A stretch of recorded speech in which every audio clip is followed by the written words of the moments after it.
దేవుడు లేకుండా దూరంగా ఉండే ఆ జీవితం అంతా పాపమే. నాకు వేరై ఉండి మీరేమీ చేయలేరు. ఆ జీవితం నాకొద్దు. దేవుని ప్రజలతోనే నేను ఉంటాను.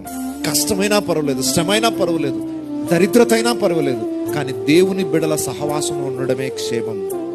ఈరోజు సండే ఆరాధనలో పాలు పొందకుండా ఎంతమంది లోకంలో సినిమాలు చూడడానికి వెళ్ళే వాళ్ళు ఉన్నారు, స్నేహితుల దగ్గరికి వెళ్ళే వాళ్ళు ఉన్నారు, పండుగలు చేసుకునే వాళ్ళు ఉన్నారు, సెలబ్రేషన్స్ అని చెప్పి సార్ వారం అంతా కష్టపడతాం, దొరికేది ఒక్క సండే ఎంజాయ్ చేయాలి మేము అనుకుని వెళ్ళిపోయే వాళ్ళు ఉన్నారు.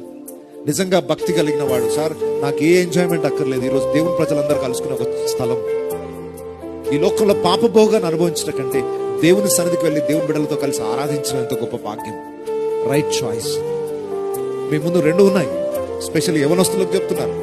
సండే, సాటర్డే, సండే వీకెండ్స్ వచ్చిన తర్వాత ఇప్పుడు వెస్ట్రన్ కల్చర్ వచ్చేసింది. ఆల్మోస్ట్ 5 రోజులు చాలా తెగ కష్టపడిపోయాం. 2 రోజులు ఎంజాయ్ చేయాలి, విశ్రాంతి తీసుకోవాలి, హ్యాపీగా బ్రతకాలి.